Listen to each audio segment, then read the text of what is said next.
You've had an accident, traumatic enough. Hopefully you're okay. Hopefully the passengers are okay. Sure. You get it through the process of the insurance company and towing and to a shop and all the rest of that. Right. To find out at some point that the insurance company is going to total your vehicle.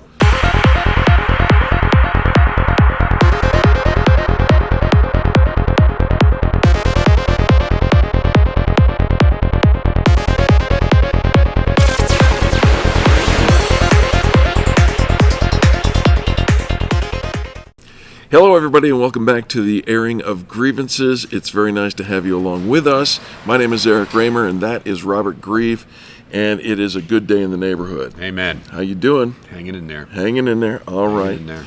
Well, if you are new to the channel, we want to welcome you. We're getting a lot of new folks to the channel. We want to say thank you and welcome aboard.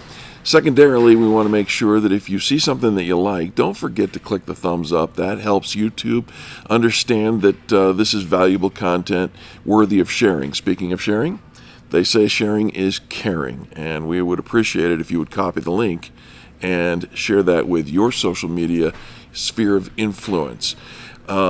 Secondarily, if you are one of our regulars, welcome back.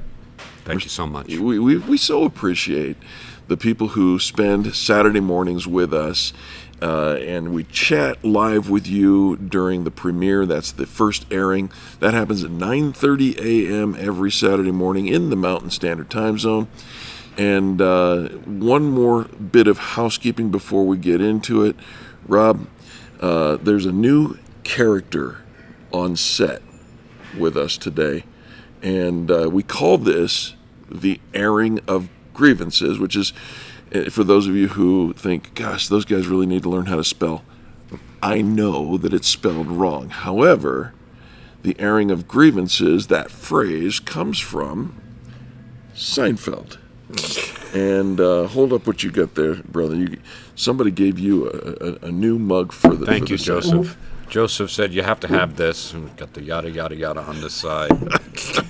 Which is usually what this is all about, just a bunch of yada, yada, yada. It's perfect. It's perfect. And so we say thank you, and to you I say happy Saturday. Happy Saturday. My dear friends, happy Saturday. Absolutely. Yada, yada, yada. Yada, yada. All right. Rob, we advocate on behalf of the consumer here. And by the consumer, I mean the average driving public. That's what this channel is for, and the stories that we tell are intended to equip you. We know that there are industry folks here who benefit from the conversations that we have, and they share and that. Add to it. Absolutely. Yep. And share that with others. So today we're going to talk about something that should not be news. Shouldn't be. But it's in the news. So that's my tee up. What you got for us today? All right. So you've had an accident, traumatic enough. Hopefully you're okay. Hopefully the passengers are okay. Sure. You get it through the process of the insurance company and towing and to a shop and all the rest of that. Right. To find out at some point that the insurance company is going to total your vehicle. That's a tough. It just sometimes the hits just keep on coming, and now's not the time to go and try and find a replacement vehicle and pay off the loan and all the rest of that stuff that goes along with it. And unfortunately, sometimes it just doesn't get any easier. I mean, Sure. everything just keeps getting a little bit harder. Yeah. And I wanted to talk about that a little bit today.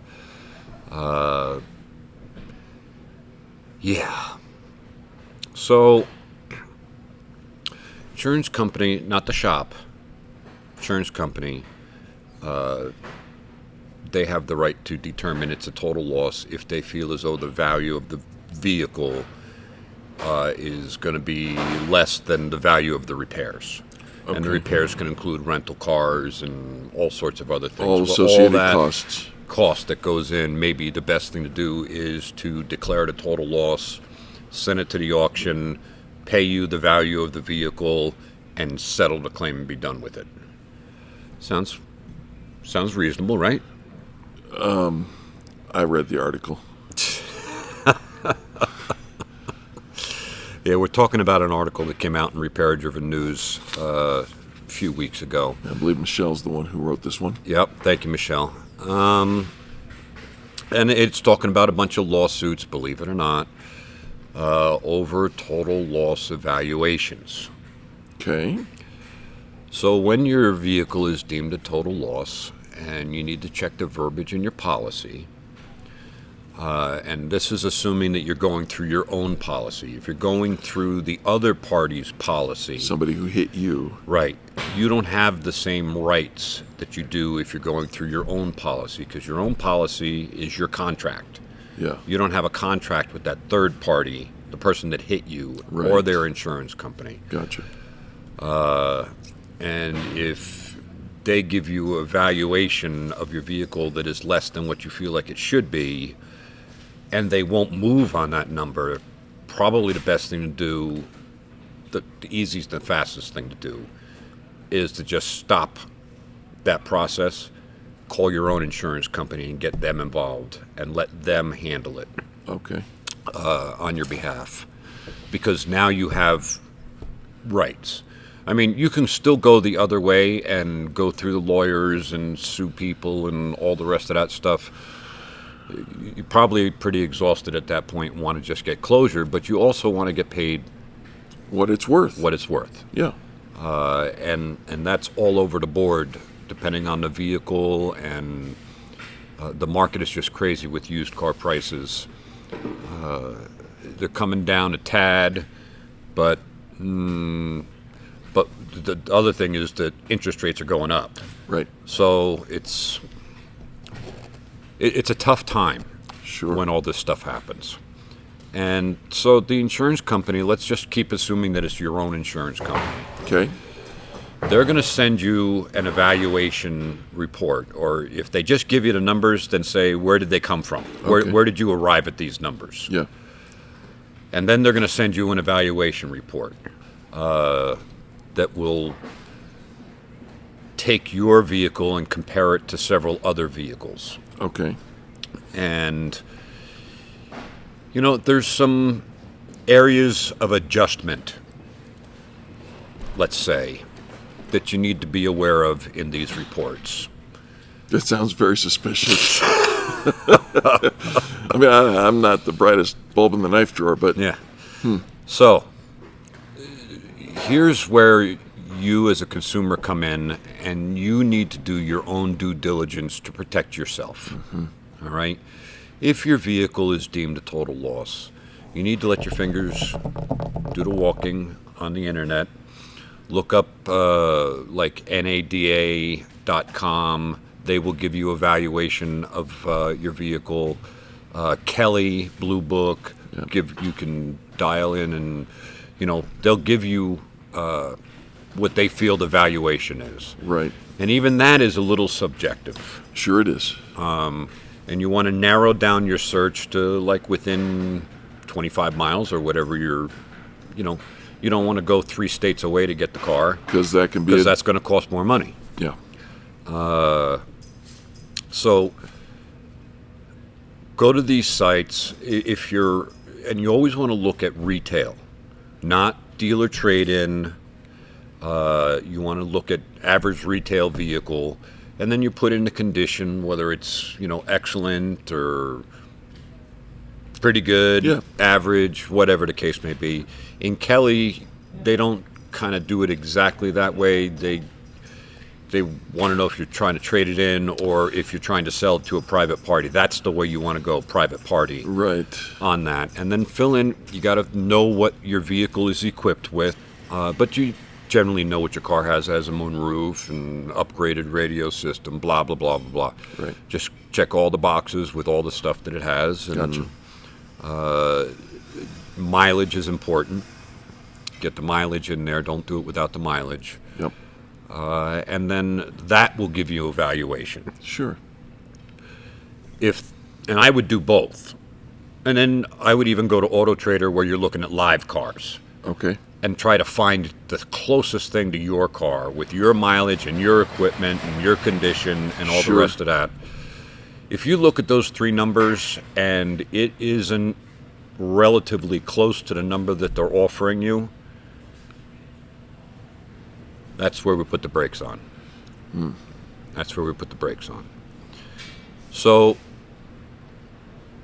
when the insurance company requests this evaluation from this company, and they do that, this company provides it to them. Yeah. And any of these companies, these evaluation companies, they really only have one customer, the insurance company. It's not you. And That's a red flag. it could be. You just got to wonder, what's the motivation? Sure. Is it pure? And you should check it. You need to go through and check, did they get all my options correct? Because they're going to compare them to other vehicles that have similar options. Some might have more than yours, so they're going to make a deduction at the bottom. Some might have more than yours. They'll add value to that. And it's a big three-card Monte game going on. Gotcha. Yeah, you need to verify the information that's on this report, that it is the best representation of yours. Look and see how it goes against, the other sources that you can find. Yep. And challenge it. Yeah. What if you find a huge disparity between those numbers? Well, there's people that say that there's an average of $4,000 difference between what an insurance company offers and what the actual value is. Some companies say it's they can get you about a 22% increase over what the insurance. That's a big number. That's a big number. That's a big number. Especially with the cost of vehicles these days. And this is on thousands of claims. I've seen the reports. Yeah. So there's something to it. Yeah. It's not all the time, but I caution you to make sure, and for our guests here, we just do that for them. Send us the valuation report. We'll take a look at it. We'll run an ADA and so on and so forth, and just tell you if they're in the ballpark or not. Gotcha. Because they also owe you taxes and tags and all the rest of that. So that has to get added on as well.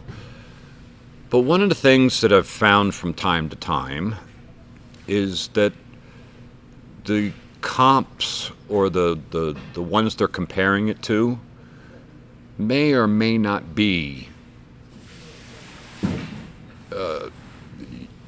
these reports give you where you can find these vehicles. And if you call that place that they say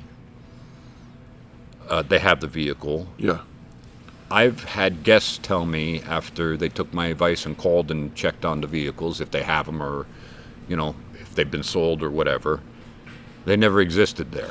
Let me ask a question or two, or see if I can reiterate this that it makes sense for you, if you guys don't mind. If I understand what you just said is, when the insurance provides you with two or three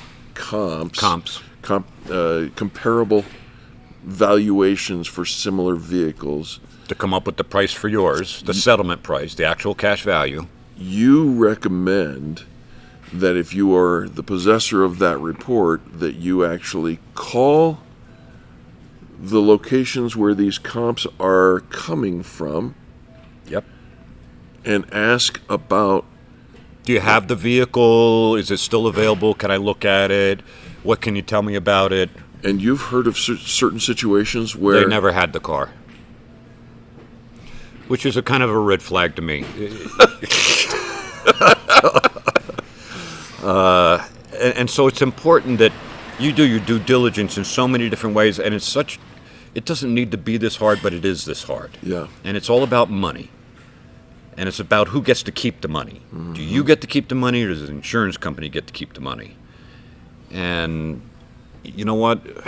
I've seen some not so nice things going on, which cause lawsuits. Yes. And potentially bad faith on the part of the insurer. And that's why I kind of direct you to go back to your own company, because now you have the protections of your policy, the policy language. Right. And if they aren't acting in bad faith, now you have a legal suit there, which could be big. Yeah. Not that anybody wants to go down that road, and we want to believe that the insurer is pure at heart and is going to do the right thing. But again, the insurer is not producing this report; it's getting produced by somebody else for them. Yeah. You know, there's a lot of moving pieces to this. Jingles such as good hands or good neighbors aren't always in line with the output of some of these reports. Mm-hmm. And they are the beginnings of some of the lawsuits that you can see. I'll put a link down below in the description box for the article that we're actually reading and citing, and you can look for yourself the stories that are being told here. But Rob, I think the bottom line here is you should A, know your rights. B, if it's not going the way you anticipate it going, go back to where you have the contract. Yep. Because you may have to force that insurer, your insurer. Yes. Okay, stop for a second. Yeah. I've seen it happen that somebody went through the other party's insurance. Yep. They totaled the vehicle, sent them this evaluation report. It wasn't good enough. There was not enough fight, and they didn't want to go through suing the person that hit them and all the rest of that, which is always an option, and decided to go to their own insurance company. Their own insurance company hires the same company to provide the report, and the report's different. What? And so now, the thing that your own policy gives you is the appraisal clause, which says if you and the insurance company disagree on the value of the loss, you can each hire your own appraisers, and they will come to the value of the loss. Gotcha. And that has to be invoked from time to time. Yeah. And I know the people that handle these types of things, and if you ever need a recommendation, I have several, top quality ones, and they get a lot more money for you for your vehicle than what the insurance company is offering you.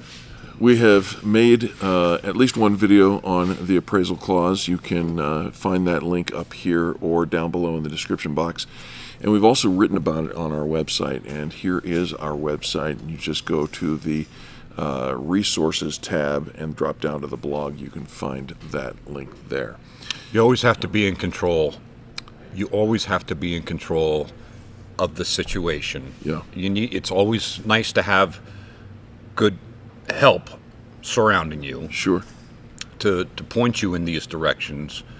Because that one person that said that, none of those cars were even ever on those lots was somebody that took my advice when I said, hey, just pick up the phone and call.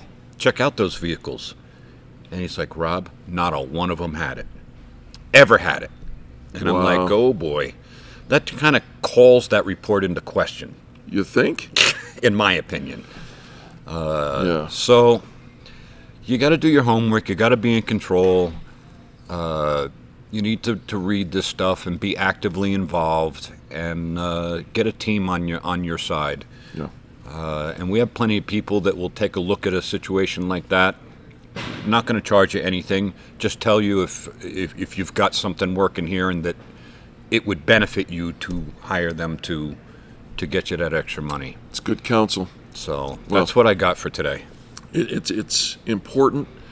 Again, if you found value in this, please give the thumbs up and do share this out with your social media sphere. We appreciate that. If you know somebody who drives, and we all do, then this is valuable information. God forbid you ever need it, but if you do, it's better to be equipped with it. Rob, thank you for your time. Very Happy Saturday. Cool mug there. Yeah, thank you. Folks, happy Saturday to you. I hope you have an amazing week, and I'm looking forward to seeing you next Saturday. God bless.